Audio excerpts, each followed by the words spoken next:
Dalam nama Bapa dan Putra dan Roh Kudus. Amin. Amin. Silakan Ibu Cynthia. Terima kasih. Sorry.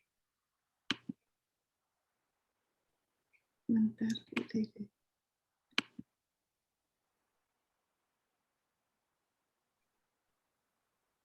Terima kasih Bu Lili. Ini bisa nggak dengar suara ya? Selamat pagi, selamat malam. Selamat malam. Pagi Bu Cynthia. Bisa Pagi Bu dengar? Cynthia. Bisa Bisa, dengar? bisa. Oke. Bisa Bu. Selamat malam semuanya. Selamat malam Bu Regina. Selamat Selamat malam malam. Suster dan semua pendoa yang terkasih. Kita berkumpul kembali malam ini. Kita akan coba ikuti 7 sabda Yesus pada malam ini. Yang pertama dan yang kedua yang akan saya bawakan malam ini ya. Ya, perkataan pertama Yesus dari atas salib ya. Saya coba ikutkan ceritanya dari Beata Anne Catherine Emmerich dari catatan yang dia berikan, dan kita bisa ikuti ceritanya, dan juga saya akan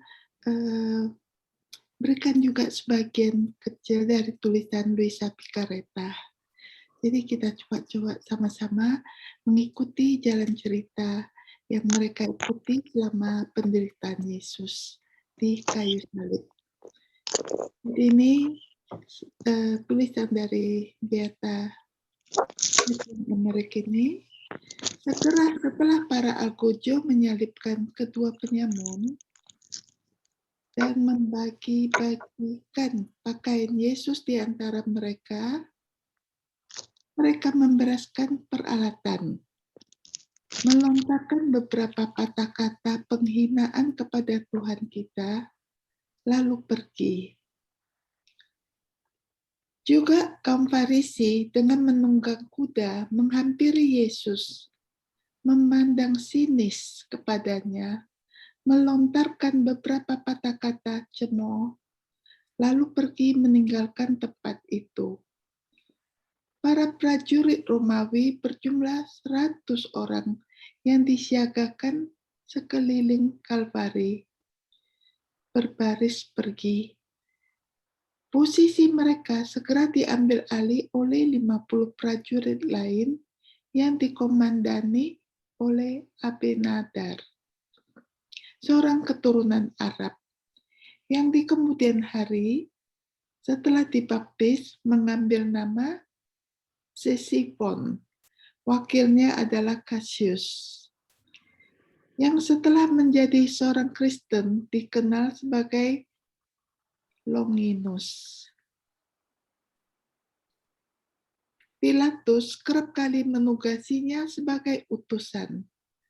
12 orang Farisi, 12 orang Saduki, banyak ahli Taurat, dan beberapa tua-tua dengan disertai oleh orang-orang Yahudi yang berusaha keras membujuk Pilatus agar mengganti prasasti di salib Yesus. Mereka amat marah sebab gubernur Romawi telah menolak mereka mentah-mentah. Dengan menunggang kuda, mereka mengitari puncak Kalvari, menghalau, mengusir ya, Santa Perawan Maria yang segera dihantar oleh Santo Johannes kepada perempuan-perempuan kudus.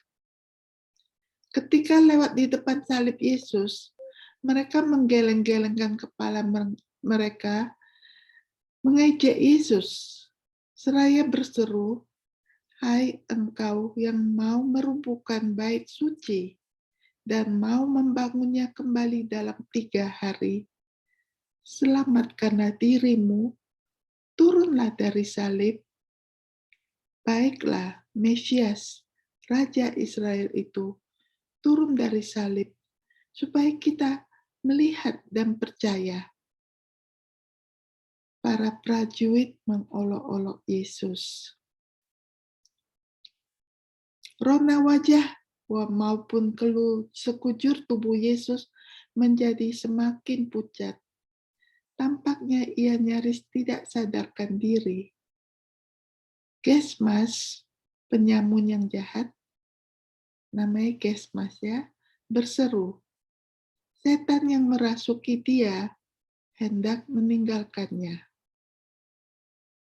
Seorang prajurit lalu mengambil bunga karang, mencelupkannya ke dalam anggur asam, mencucukkannya pada sebatang bulu, lalu menunjukkannya kepada Yesus, yang tampaknya mengecapnya, "Jika engkau adalah raja orang Yahudi," kata prajurit itu, "selamatkanlah dirimu. Turunlah dari salib." Peristiwa-peristiwa ini terjadi saat pasukan prajurit yang pertama dibubarkan oleh Abinadar. Yesus mengangkat sedikit kepalanya dan berkata, "Ya Bapa, ampunilah mereka, sebab mereka tidak tahu apa yang mereka perbuat." Gesmas berseru, "Bukankah engkau adalah Kristus? Selamatkanlah dirimu dan kami." Dismas, penyamun yang baik ya, diam membisu. Tetapi ia tersentuh begitu dalam oleh doa Yesus bagi para musuhnya. Ketika Bunda Maria mendengar suara putranya, ia tidak dapat menahan diri dan menghambur lari mendekati salib. Diikuti oleh Yohanes, Salome, dan Maria Kleopas. Abinadar, kepala pasukan yang baik hati itu, tidak menghalangi mereka. Doa-doa Yesus mendatangkan rahmat yang berdaya kuasa bagi penyamun yang baik. Tiba-tiba ia teringat bahwa Yesus dan Bunda Maria yang telah menyembuhkannya dari kusta semasa ia kanak-kanak. Ia pun berseru dengan suara yang jelas dan lantang, "Bagaimana mungkin engkau menghina dia?" Yesus maksudnya, "sementara ia berdoa bagimu." Ia begitu tenang dan menanggung segala penghinaanmu dengan penuh kesabaran. Sungguh ia seorang nabi. Dialah Raja kita. Dialah Putra Allah. Itu adalah pernyataan dari Dismas ya kepada Gesmas. Teguran sekonyong-konyong yang datang dari bibir seorang penjahat hina yang sedang menanti ajal di salib tersebut menyebabkan kegemparan hebat di antara mereka yang hadir. Mereka memungut batu-batu dan bermaksud melemparkannya kepada si penyamun. Tetapi kepala pasukan Abinadar melarang.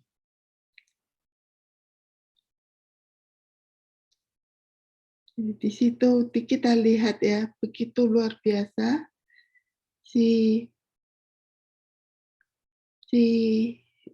Dismas begitu tersentuh dengan doanya Yesus untuk memohon pengampunan bagi kita semua dan bagi orang-orang yang telah melukainya.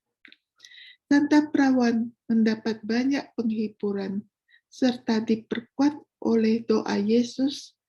Dismas berkata kepada Gesmas yang masih terus menghujat Yesus, "Tidakkah engkau takut juga tidak kepada Allah, sedang engkau menerima hukuman yang sama?"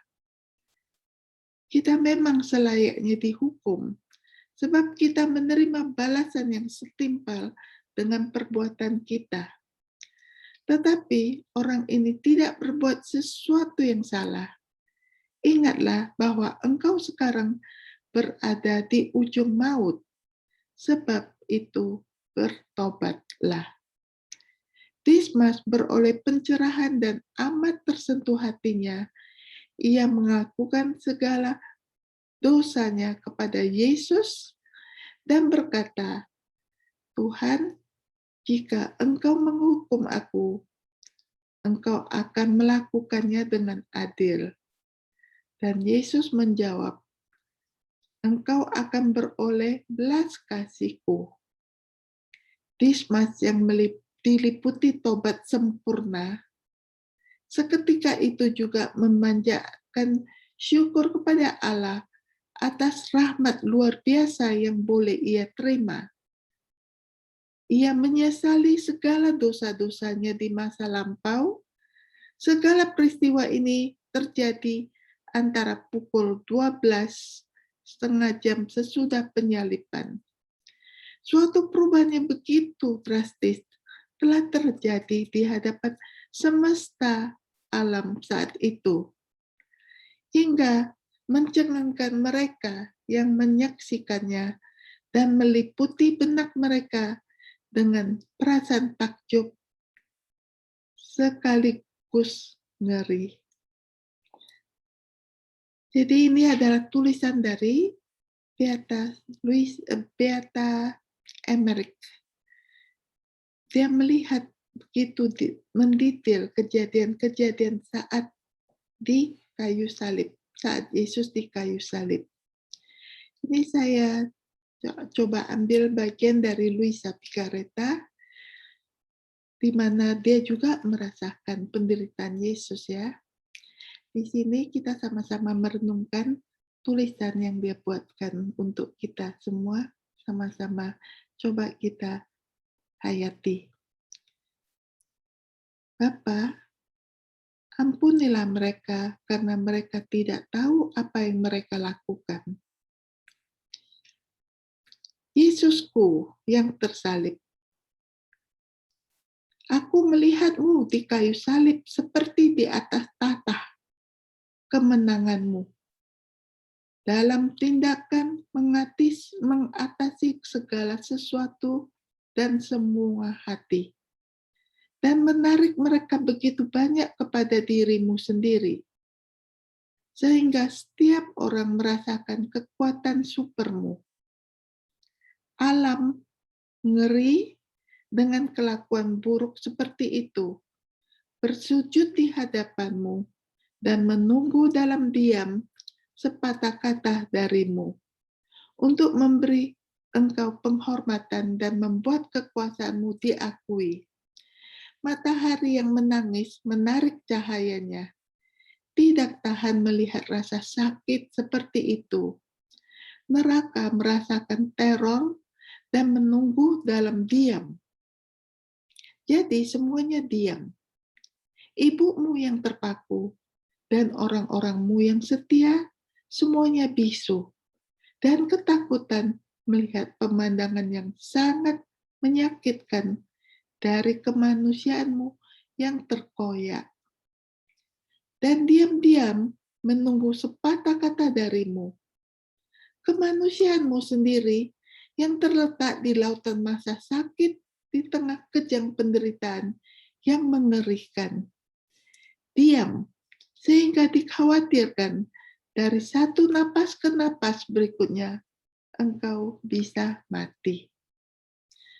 Apalagi orang-orang Yahudi yang jahat dan para algojo yang kejam, yang sampai beberapa saat yang lalu menghina engkau, mengejek engkau, dan menyebut engkau penipu dan penjahat.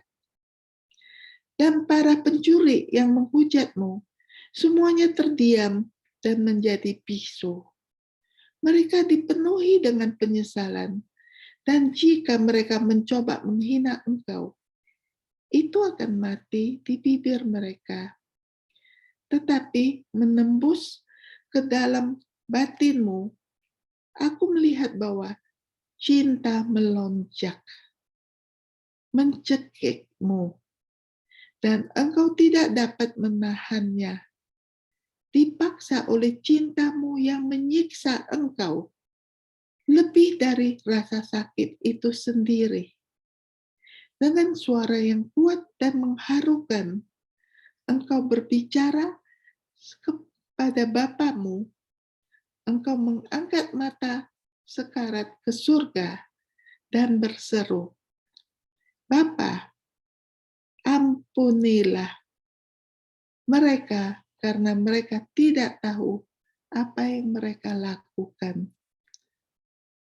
Dan sekali lagi, engkau menyelimuti dirimu dalam keheningan, tenggelam dalam rasa sakit yang tak pernah terdengar.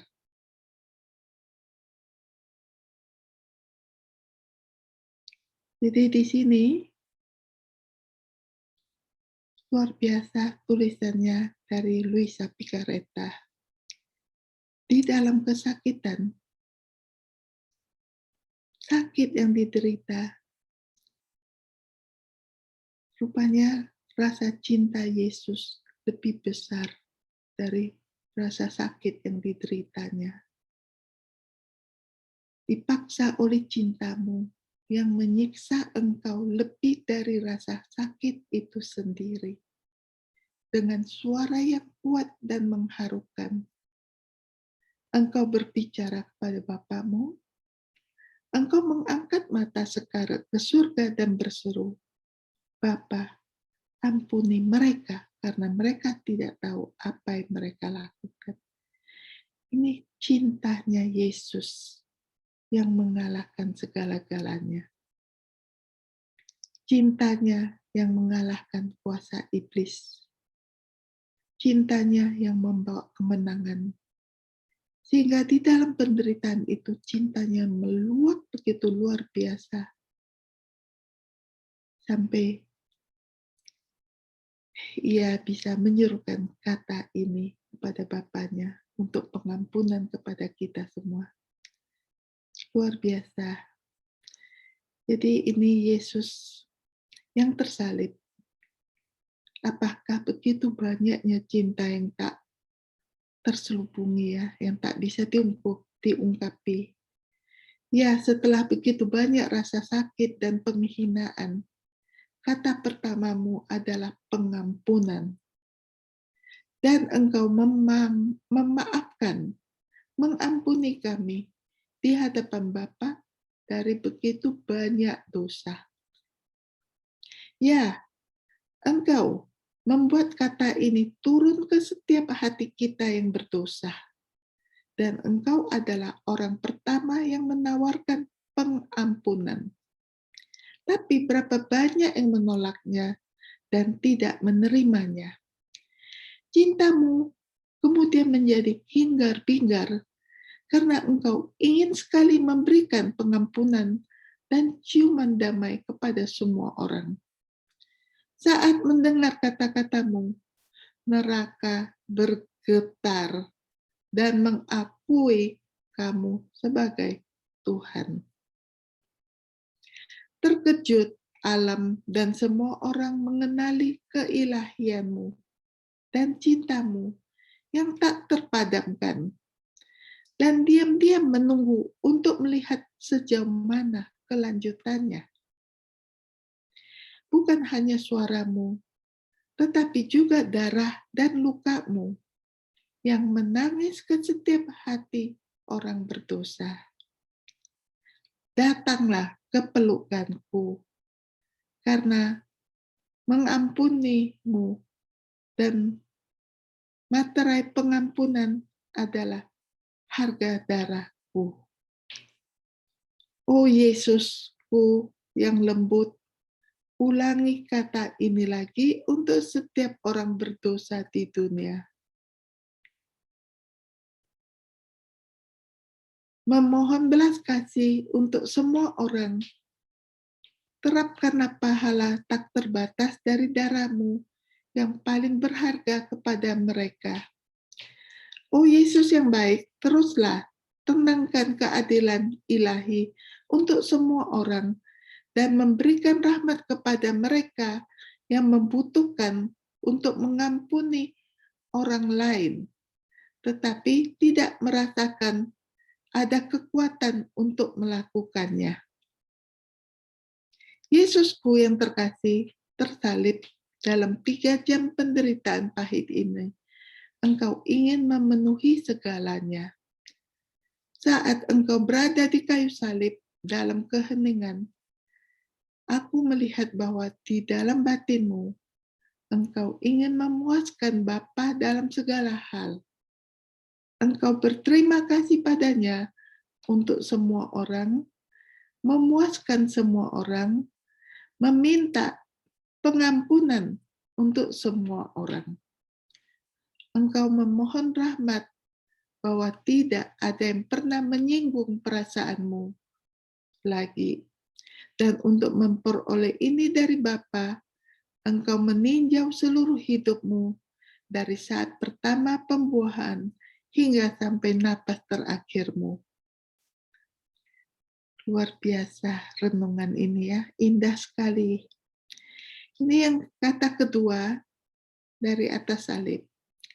Ini dari Beata Catherine Emmerich ya. Rintik hujan es turun sekitar pukul 10 pagi ketika Pilatus memaklumkan hukuman mati. Setelah itu cuaca cerah kembali hingga menjelang pukul 12. Ketika kabut tebal kemerahan mulai menyelimuti matahari menjelang pukul 6, menurut cara perhitungan orang Yahudi, matahari tiba-tiba menjadi gelap. Diperlihatkan kepadaku penyebab sesungguhnya dari fenomena yang mengagumkan ini. Sungguh sayang, sebagian terlupakan olehku. Dan apa yang masih aku ingat, aku tak dapat menemukan kata-kata yang tepat untuk mengungkapkannya. Tetapi aku diangkat dari bumi dan melihat bintang-bintang dan planet-planet bergerak di luar jalur edar mereka. Aku melihat bulan bagaikan sebuah bola api yang sangat besar bergulung-gulung seolah terbang dari bumi. Tiba-tiba aku dibawa kembali ke Yerusalem. Dan aku melihat bulan muncul kembali di balik bukit Zaitun. Tampak pucat dan penuh, bergerak cepat melalui matahari yang suram dan diselimuti kabut. Di sebelah timur matahari, aku melihat sebentuk benda gelap yang besar menyerupai bukit dan yang segera menutupi matahari seluruhnya. Bagian tengah benda itu berwarna kuning tua dan sekelilingnya terdapat suatu lingkaran merah seperti cincin api. Langit menjadi gelap dan bintang-bintang tampak memancarkan sinar merah menyeramkan. Baik manusia maupun binatang dicekam kengerian. Para musuh Yesus berhenti mencercahnya. Sementara kaum Farisi berusaha memberikan penjelasan-penjelasan filosofi atas apa yang terjadi. Namun usaha mereka sia-sia belaka dan berakhir dengan kebisuan. Banyak yang diliputi rasa sesal. Mereka menepuk-nepuk dada mereka yang serasa berseru, biarlah darahnya menimpa para pembunuhnya.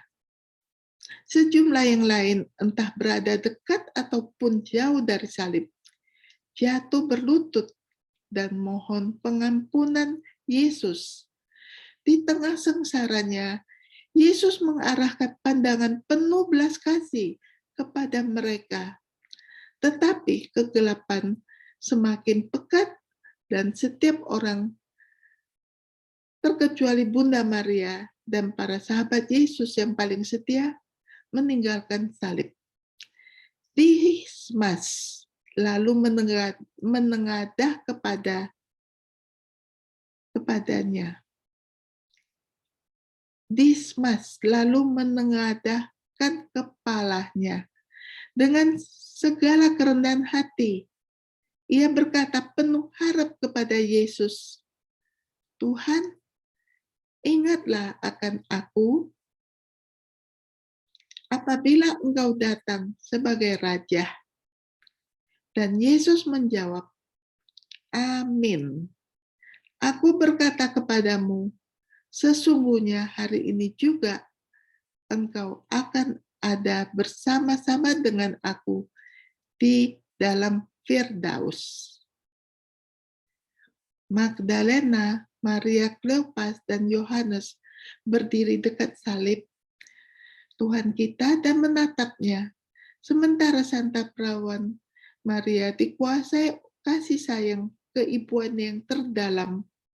Mohon kepada putranya agar ia diperkenankan mati bersamanya. Dari tulisan Luisa Picareta, hari ini kamu akan bersamaku di surga. Yesusku yang tersalib, sementara aku berdoa bersamamu, kekuatan memesona dari cintamu dan rasa sakitmu membuat pandanganku tertuju padamu, tapi hatiku hancur melihatmu begitu menderita. Engkau menderita penderitaan cinta dan rasa sakit, dan nyala api yang membakar hatimu naik begitu tinggi, sehingga mereka bertindak untuk mereduksi engkau menjadi abu. Cintamu yang terkandung lebih kuat dari kematian itu sendiri, dan ingin mencurahkannya. Engkau melihat pencuri di sebelah kananmu dan merebutnya dari neraka. Engkau menyentuh hatinya dengan rahmatmu, dan pencuri itu berubah total. Dia mengenali engkau dan mengakui engkau sebagai Tuhannya. Dan benar-benar menyesal. Dia berkata, Tuhan, ingatlah aku ketika kamu datang ke kerajaanmu. Engkau tidak ragu untuk menjawab, hari ini kamu akan bersamaku di surga. Dengan ini, engkau membuat kemenangan pertama dari cintamu. Tetapi aku melihat bahwa dalam cintamu bukan hanya hati pencuri yang engkau curi, tetapi juga hati banyak orang yang sekarat. Ya, engkau menaruh darahmu, cintamu, dan pahalamu untuk mereka. Engkau menggunakan semua strategi dan perangkat ilahi untuk menyentuh hati mereka dan merampok semuanya untukmu. Tapi bahkan di sini, cintamu menemui perlawanan. Berapa banyak penolakan, betapa banyak ketidakpercayaan, betapa putus asa. Rasa sakitnya begitu kuat sehingga membuat engkau diam lagi. Oh Yesusku, aku berniat untuk membuat perbaikan bagi mereka yang putus asa. Aku akan rahmat ilahi, putus asa akan rahmat ilahi pada saat kematian. Cintaku yang manis, ilahi, ilhami semua orang kepercayaan dan kepercayaan tak terbatas padamu, terutama pada mereka yang menemukan diri mereka dalam kesusahan dan penderitaan mereka. Dan berdasarkan penderitaanmu, beri mereka cahaya, kekuatan, dan bantuan untuk bisa mati dalam kematian yang suci dan terbanglah dari bumi ini ke surga. Tubuhmu yang paling suci, darahmu, lukamu, mengandung semua jiwa, ya Yesus. Jadi dengan manfaat dari darah yang paling berharga ini, jangan biarkan satu jiwa pun hilang. Semoga darahmu bersama dengan suaramu berseru lagi kepada semua orang. Hari ini kamu akan bersamaku di surga. Jadi yang dimaksudkan paradise oleh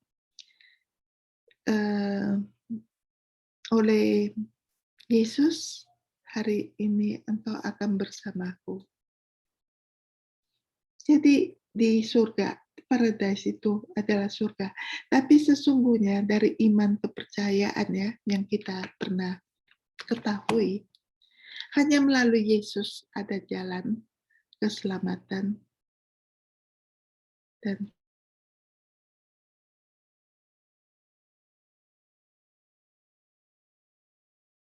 kehidupan. Yesus dan banyak para nabi yang datang.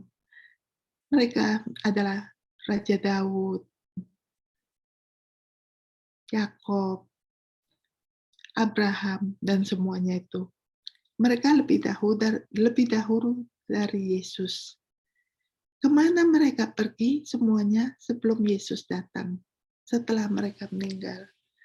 Tidak mungkin mereka langsung naik ke surga, karena mereka harus menunggu kedatangan Yesus di Perjanjian Baru. Sehingga mereka berada di satu tempat yang melalui iman kita ketahui itu sebagai Abraham Bosom ya, sebagai tempat penantian ya, di bersama Bapak Abraham. Jadi di dalam situ semua orang-orang berkumpul di sana yang percaya kepada Tuhan. Nah, saat itu termasuk juga Yakub, termasuk juga Raja Daud, termasuk juga Santo Joseph. Karena Santo Joseph meninggal lebih dahulu dari Yesus. Jadi itu yang mereka berada bersama-sama di situ. Jadi dari pengajaran yang pernah saya dengar ya, bahwa Yesus meninggal, saat itu dia turun. Dia turun ke tempat Bapak Abraham berada. Di situ ia tinggal bersama mereka sesaat dan memberikan pengajaran khotbah bersama-sama mereka semua. Saat Yesus turun di sana, ada ikon, gambar ikonnya. Saya lihat. Mungkin saya bisa kirim nggak ya? Sebentar saya lihat ya. Bagus sekali ikonnya itu, di mana Yesus disambut. Mudah-mudahan ada saya di sini ya. Yesus disambut oleh para nabi-nabi tersebut. Di welcome, selamat datang. Jadi di situ saya harus cari kembali ya supaya bisa dikirim, bisa dilihat ya. Dia disambut oleh para nabi dengan kedatangan Yesus ke sana. Dan juga ada nabi, ada bagus-bagus ikonnya itu. Disambut dengan penuh sukacita. Dan Yesus tinggal bersama mereka selama beberapa hari di sana ya. Itu yang kita katakan sebagai paradise. Ya. Dari situ, setelah Yesus berbicara, memberikan pengkhotbahan kepada mereka semua, kepada bapak-bapak yang terdahulu ya termasuk Bapak Yakob, Raja Daud, Santo Joseph, dan semuanya itu ya, mereka sungguh-sungguh mendengar dengan ini semua, dan dari situ Yesus membawa mereka semua bersama-sama naik ke surga. Jadi itu yang saya terima dari pengajaran seorang pastor yang pernah memberikan pengajaran seperti itu. Sehingga saat itu orang-orang baik yang meninggal, yang percayakan Tuhan, mereka itu berangkat bersama-sama pada saat itu bersama Yesus untuk naik ke surga. Jadi itu ada ceritanya yang sesuai dengan iman kita. Jadi gambar itu saya belum bisa ketemu, saya kira. Mungkin di lain waktu saya akan kirim kepada Ibu Regina. Saya kira untuk malam ini, terima kasih. Saya sampaikan kembali kepada Ibu Lili.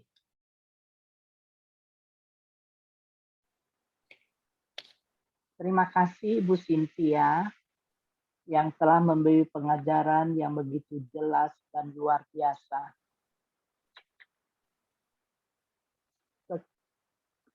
Saya akan memberi sedikit rangkuman ya Bu.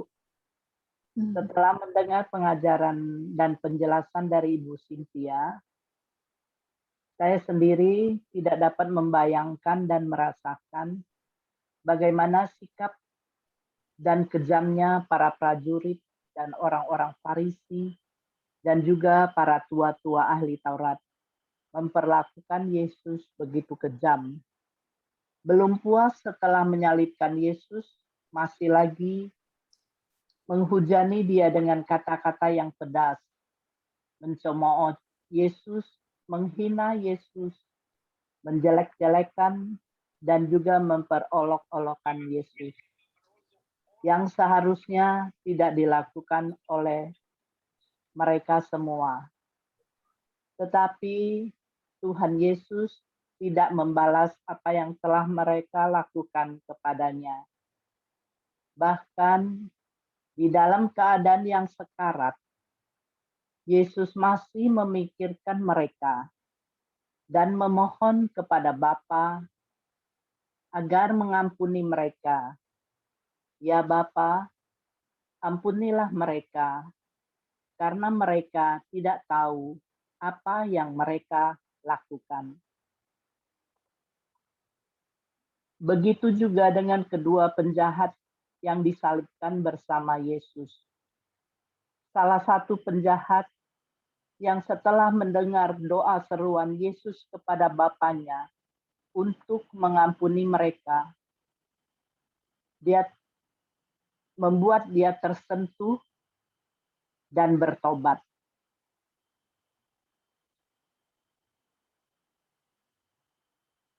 Tuhan, ingatlah ketika Engkau datang sebagai Raja. Dan Yesus pun menjanjikan kepadanya bahwa bahwa hari ini juga engkau akan bersamaku di Taman Firdaus. Rasa cinta Yesus lebih besar daripada rasa sakitnya. Itulah cinta Yesus yang mengalahkan segala-galanya, mengalahkan iblis dan cintanya memberi kemenangan. Cinta Yesus merupakan cinta yang tak terpadamkan.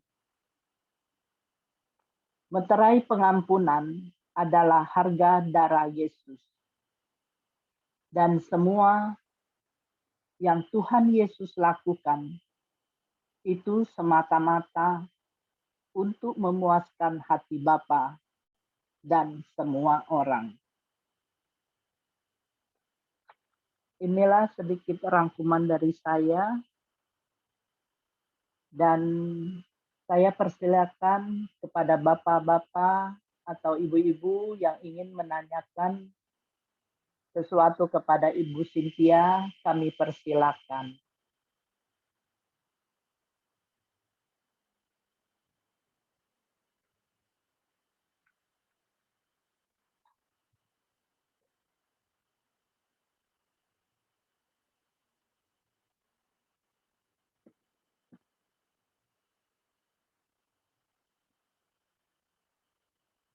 Silakan, ada yang ingin menanyakan sesuatu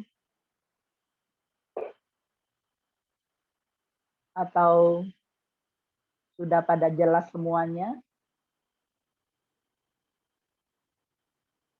Atau ada yang ingin membagikan sharing imannya? Kami persilakan. Saya Bu Lili. Boleh, silakan Ibu. Ibu Cynthia, saya pribadi sangat berterima kasih karena kerinduan saya selama ini mendengarkan cerita tentang bagaimana Beata Saint Emmerich hadir pada saat penyaliban Yesus. Saya tidak bertanya, saya hanya sedikit apa yang saya baca di Alkitab, bahwa pada saat Yesus wafat di kayu salib itu, banyak kejadian yang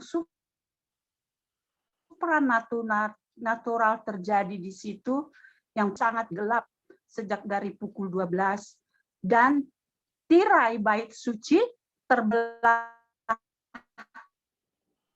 dari atas sampai ke bawah. Dan yang mengagumkan lagi yang saya baca di kitab suci itu, bahwa pada hari itu banyak orang kudus yang sudah meninggal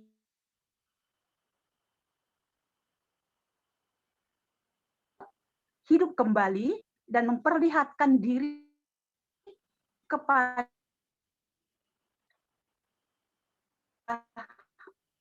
umatnya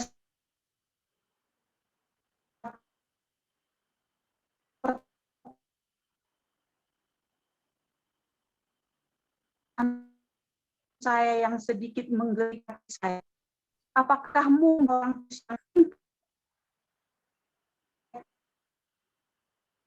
yang tadi kita dengar itu, Ibu?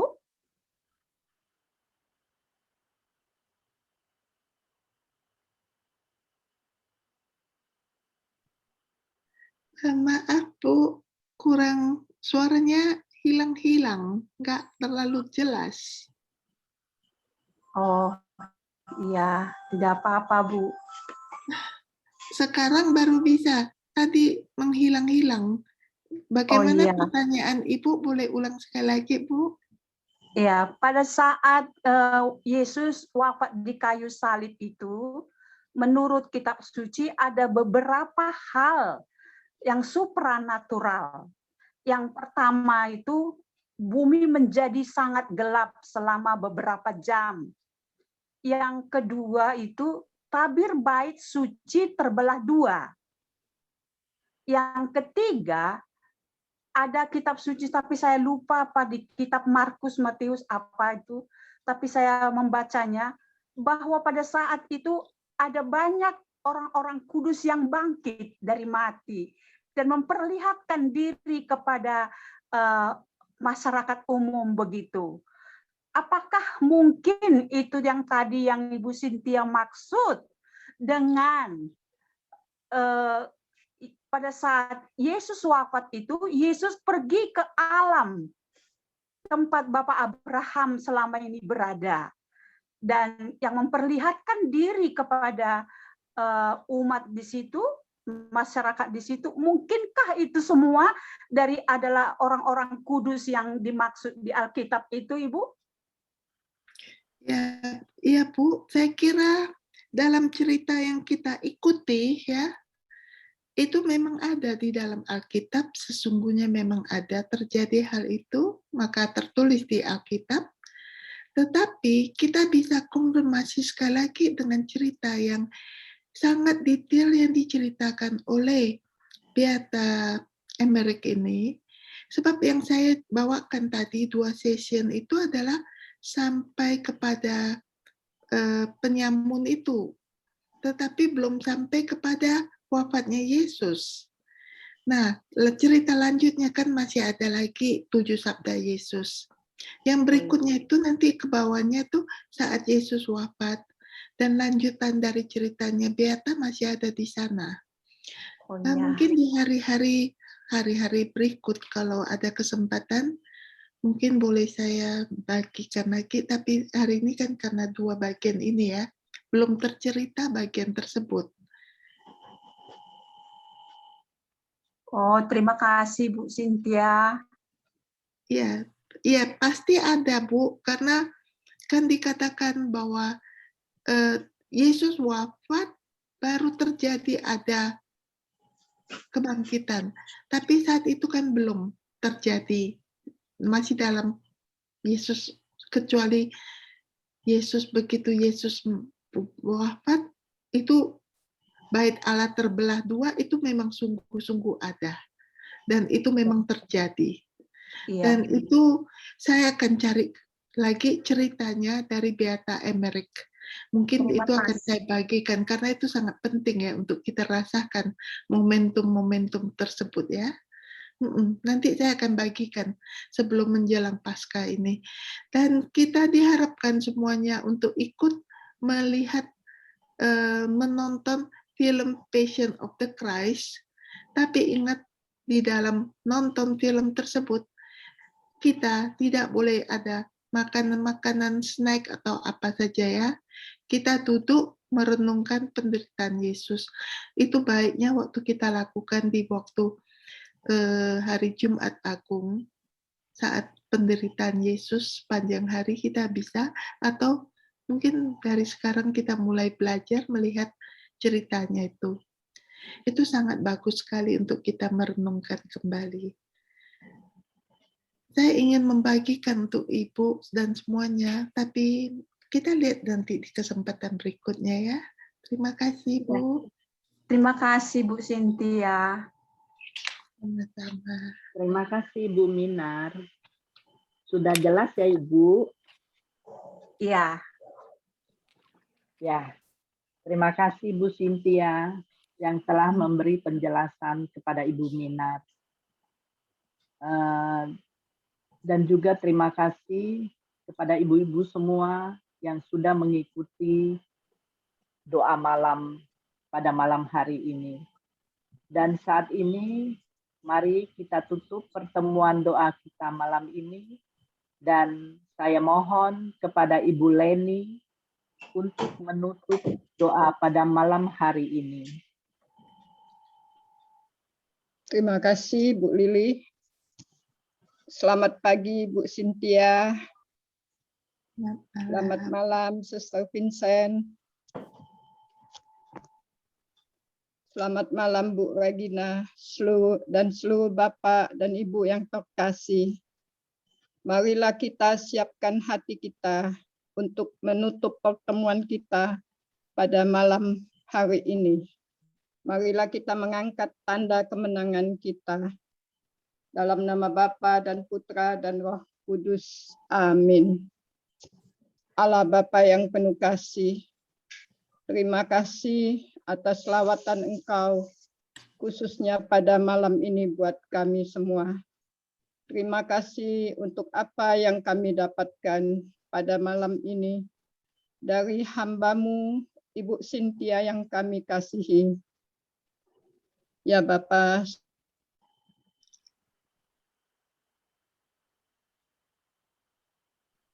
renungkan atas wafatnya putra-Mu di kayu salib. Tuhan, terima kasih untuk Ibu Cynthia yang telah Kau berikan juga kepada kami. Tak lupa Tuhan, biarlah Engkau berkati segala aktivitasnya pada sepanjang hari ini.